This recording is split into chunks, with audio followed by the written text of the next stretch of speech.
জয়নগরের তৃণমূল নেতা মঞ্চে চটুল ডান্স করল মহিলা ডান্সারের সঙ্গে, কটূক্তি বিরোধীদের। রক্তদান শিবিরের মঞ্চে এলাকার মানুষের মনোরঞ্জন করতে ভোজপুরি ডান্স হাঙ্গামায় মহিলা ডান্সারের সঙ্গে ডান্স করতে দেখা গেল এক তৃণমূল নেতাকে। আর সেই ডান্স হাঙ্গামায় কোমর দোলানো দৃশ্য রীতিমতনের দুনিয়ায় ভাইরাল হয়ে গিয়েছে। তাই বিরোধীরা প্রশ্ন তুলেছে, বাঙালির অস্মিতা নিয়ে যারা পথে ঘাটে আন্দোলনে নেমেছে সেই দলেরই প্রতিনিধিত্ব করা ব্লক স্তরের নেতা কিভাবে মহিলা ডান্সারের সঙ্গে প্রকাশ্যে ভোজপুরি ডান্স হাঙ্গামায় অংশ নেয়। আর এই চাঞ্চল্যকর ঘটনাটি ঘটেছে জয়নগর ২ নম্বর ব্লকের অন্তর্গত গড়দেয়ারি গ্রাম পঞ্চায়েতের তেলিপুকুর হাটে। সেখানে স্থানীয় বেগম রোকেয়ার স্মৃতি সংঘের উদ্যোগে আয়োজিত রক্তদান শিবির উপলক্ষে সন্ধ্যায় একটি ডান্স হাঙ্গামার আয়োজন করা হয়। সেখানে মহিলা ডান্সারকেও ভাড়া করে আনা হয় ভোজপুরি গানের সঙ্গে ডান্স করবার জন্য। এরপর দেখা যায় যে জয়নগর ২ নম্বর ব্লকের তৃণমূলের নেতা তথা পঞ্চায়েত সমিতির খাদ্যের কর্মাধ্যক্ষ ওয়াহিদ মোল্লা, তিনি আবার জয়নগরের বিধায়ক বিশ্বনাথ দাস ঘনিষ্ঠ বলেই পরিচিত, রীতিমতো মঞ্চে উঠে ওই মহিলা ডান্সারের সঙ্গে কোমর দুলিয়ে চটুল ডান্স করছেন। তার সেই ডান্স উপভোগ করছেন এলাকার মানুষ। সেই ডান্স করার ছবি ভাইরাল হতেই এই ঘটনায় ওই তৃণমূল নেতাকে কটাক্ষ করেছে বিরোধী দল বিজেপি ও সিপিআইএম। যদিও বিরোধীদের বিরোধিতাকে ভ্রুক্ষেপ না করে তৃণমূল নেতার সাফাই এলাকার মা বোনেদের মনোরঞ্জন করতে তিনি এই ডান্স করেছেন। নাচের অনুষ্ঠান এখানে করেন, সেই হিসাবে ক্লাব কমিটি একটা নাচের উদ্যম এটা নিয়েছে নাচ গানের মধ্য দিয়ে।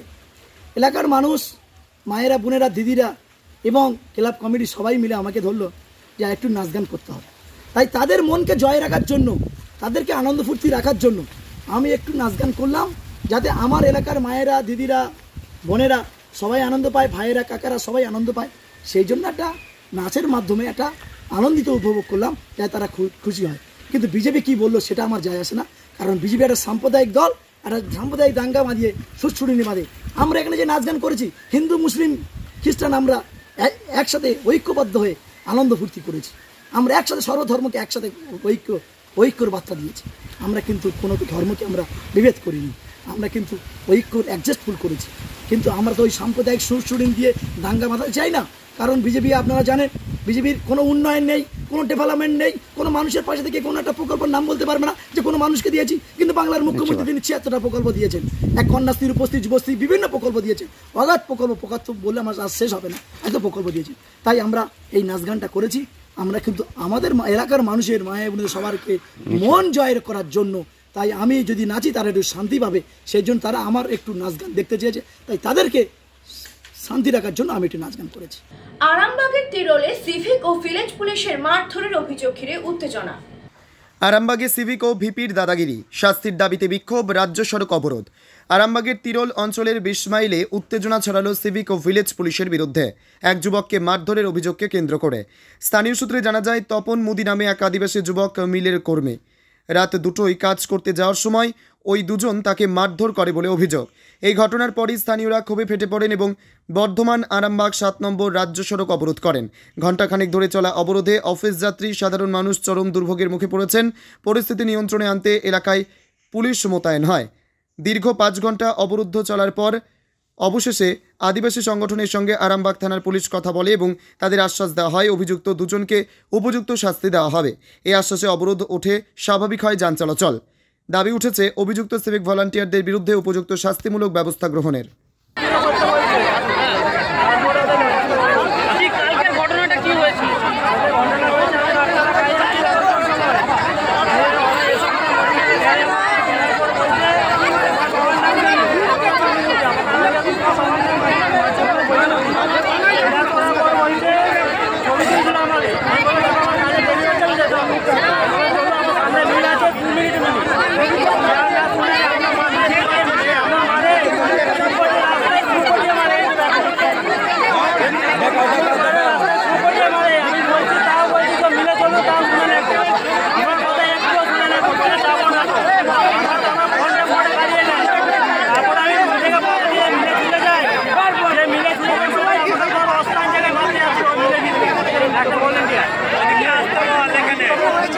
যারা মারছিল তারা কি করে? এখন কি চাইছো? তোমার নাম? কবে টাকা দিবি বল, আমার টাকার দরকার। শিয়ালদহ স্টেশনে মারমুখী অভিনেত্রী কাঞ্চনা মৈত্র। শিয়ালদায় বিজেপি নেত্রী কাঞ্চনা মৈত্রের গালিগালাজ ভাইরাল, আসল ঘটনা শুটিং। শিয়ালদা স্টেশনের বাইরে বিজেপি নেত্রী তথা অভিনেত্রী কাঞ্চনা মৈত্রকে হঠাৎ করেই অস্বাভাবিক রূপে দেখা গেল। রাস্তায় দাঁড়িয়ে প্রকাশ্যে তিনি একের পর এক অশালীন শব্দ উচ্চারণ করছেন। চারিপাশে ভিড় জমে যায়, কেউ কেউ মোবাইলে ভিডিও করতে শুরু করেন। মুহূর্তের মধ্যে সেই ভিডিও ছড়িয়ে পড়ে সোশ্যাল মিডিয়ায় এবং ঝড় তোলে নেটিজেনদের মধ্যে।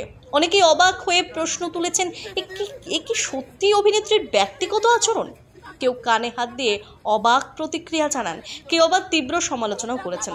কিন্তু কিছু সময় পরেই সামনে আসে আসল তথ্য। জানা যায় কাঞ্চনা মৈত্রের এই দৃশ্য আসলে কোনো বাস্তব ঘটনা নয়, বরং একটি শুটিংয়ের অংশ। সিনেমার চরিত্রের প্রয়োজনে তিনি এমন সংলাপ ও আচরণ করছেন। তবে ভিডিওর শুরুতে আসল কারণ স্পষ্ট না হওয়ায় নেটিজেনরা বিভ্রান্ত হয়েছেন। কেউ সমালোচনা করেছেন, কেউ আবার বলেছেন এই দৃশ্যই প্রমাণ করে অভিনেত্রী এখনও দারুণভাবে চরিত্র ফুটিয়ে তুলতে সক্ষম।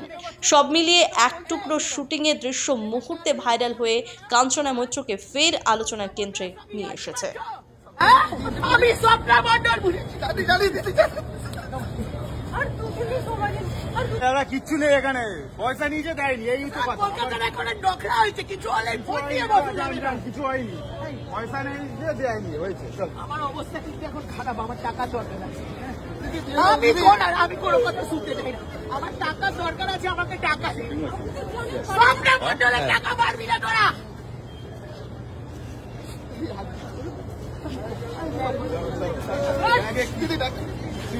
খালি কাপড় জামা, পয়সা কবে দেবে? 19 তারিখ, 19 সেপ্টেম্বর সুদ সহ আমার টাকা দিবি, বুঝেছিস? সুদ সহ, হ্যাঁ বুঝতে পেরেছিস? কি হবে দাদা, ভিডিও করে লাভ নেই, পয়সা নিচে দেয়। এখান থেকে ভিডিও করছে। রানিনগড়ে সরকারি গাছ কেটে পাচারের অভিযোগে তৃণমূল পঞ্চায়েত নেতৃত্বের বিরুদ্ধে তদন্ত শুরু। মুর্শিদাবাদের রানিনগড়ে সরকারি গাছ কেটে পাচার করার অভিযোগ উঠেছে রানিনগড় 2 পঞ্চায়েত সমিতির তৃণমূলের বন ও ভূমি কর্মাধ্যক্ষের বিরুদ্ধে। গোটা ঘটনায় মদত দেওয়ার অভিযোগ উঠেছে পঞ্চায়েত সমিতির সভাপতির বিরুদ্ধে। রানিনগড় সীতানগর সংলগ্ন এলাকায় একটি পেট্রোল পাম্পের সামনে গাছ কাটা হচ্ছিল বলে অভিযোগ। গাছ কাটার ঘটনায় বাধা দেন স্থানীয়রা।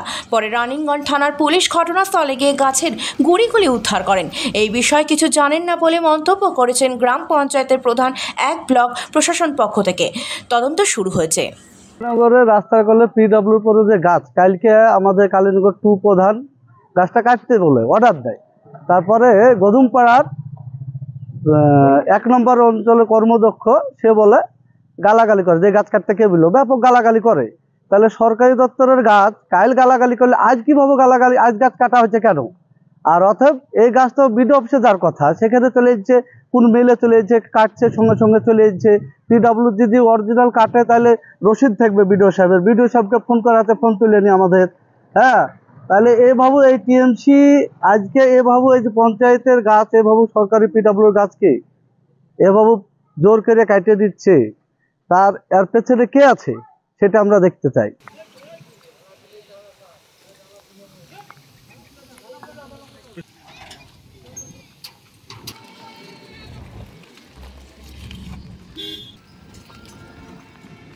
সীতানগর পেট্রোল পাম্পের ওখানে একটা গাছ কাটা হয়েছিল। আমি এসে দেখছি থানা প্রশাসন আছেন এবং আমি দেখলাম যে গাছ কাটা পড়ে আছে, আমি গাড়ি নিয়ে সেগুলোকে ব্লকে নিয়ে যাচ্ছি।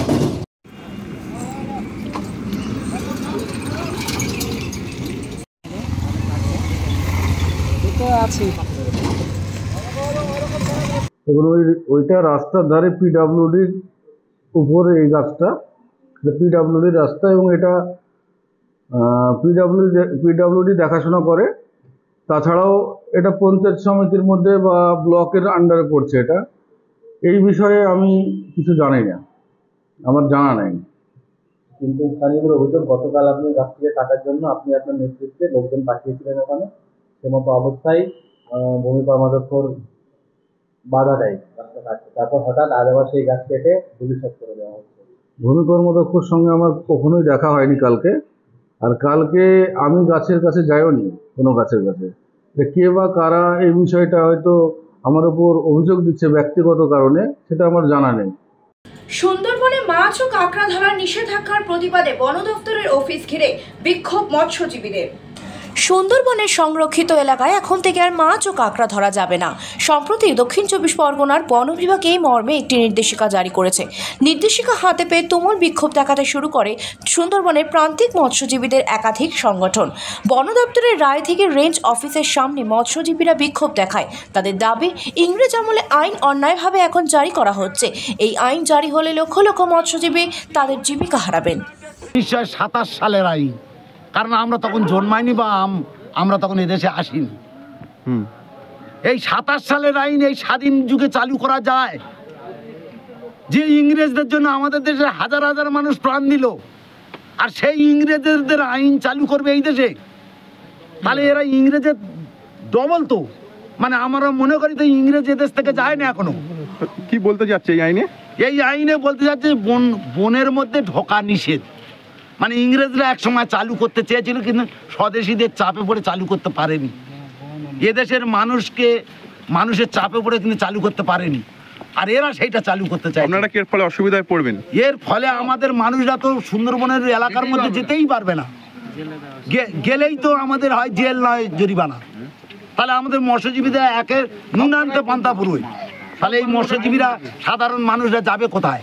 লক্ষাধিক মৎস্যজীবী ওই সুন্দরবনের জল এবং নদীতে জঙ্গলে মাছ ধরে জীবিকা নির্বাহ করে। আজকে যে আইনটা রেঞ্জার সাহেব ফলো করতে চলেছেন, এই আইনে যা কিছু করেছেন, আজ থেকে আমাদের মৎস্যজীবীরা নদীতে যেতে পারবেন না। ওই নদীতে, ওই সুন্দরবনের মধ্যে যারা যে সমস্ত যানবাহনগুলো যায়, সে ইঞ্জিন সহ যানবাহনগুলো সমস্ত নিষিদ্ধ করেছেন। যদি ওরা আমাদেরকে নিষিদ্ধ করে থাকেন, তাহলে টুরিস্ট বোটগুলোকে তাদেরকে খোলা রেখেছেন। তারা যাচ্ছে কী করে? যে রেঞ্জার সাহেব আজকে আইন পাস করছেন, সেই রেঞ্জার সাহেব কী করে লড়াই নিয়ে ওখানে গিয়ে বাঘের ঘুম নিদ্রা সমস্ত শেষ করে দেয়? তাহলে যত কি অন্যায় মৎস্যজীবীরা করছে, যত কি সব কিছু কি মৎস্যজীবীর দায়? তা নয়, ভিতর থেকে ইস্যু আছে। এই সুন্দরবন থেকে যদি মৎস্যজীবীদের তাড়াতে পারি, তাহলে এখানে বিদেশিদের লগ্নি করার সুবিধা হবে। মালদার দমদমা প্রাথমিক বিদ্যালয় শ্রেণীকক্ষের অভাবে একই ঘরে একাধিক শ্রেণীর ক্লাস নির্মাণ কার্য থমকে, অভিযোগ স্কুল কর্তৃপক্ষের। রাজ্যে প্রাথমিক বিদ্যালয়েরও বেহাল অবস্থা। শ্রেণীকক্ষের অভাবে একই ঘরে প্রথম থেকে চতুর্থ শ্রেণীর ক্লাস চলছে মালদা হাবিবপুরের দমদমা প্রাথমিক বিদ্যালয়। ঠাসাঠাসি করে বসতে হয় ছাত্রছাত্রীদের। অজানা কারণে থমকে রয়েছে শ্রেণীকক্ষ নির্মাণের কাজ। শিক্ষা দফতরে বারবার জানিয়েও কোনো কাজ হয়নি বলে দাবি স্কুল কর্তৃপক্ষের। বর্তমানে আমাদের স্কুলে দুটো ঘর পেয়েছি, কিন্তু এখন ইনকমপ্লিট। আমরা চাইছি যে খুব তাড়াতাড়ি ঘর দুটো যাতে কমপ্লিট করে দেয়, তাতে ক্লাসটা নিতে আমাদের সুবিধা হয়। আর তার সাথে আমাদের একটা বাথরুম আর একটা পাঁচিলে খুব দরকার, কারণ পাশ দিয়ে একটা পাকা রাস্তা গেছে, প্রচুর গাড়ি ঘোড়া চলছে, যে কোনো মুহূর্তেই একটা দুর্ঘটনা ঘটতে পারে। সেই জন্য আমি অনুরোধ করব ঊর্ধ্বতম কর্তৃপক্ষের কাছে যে আমার একটা পাঁচিলের যেন ব্যবস্থা করে দেন।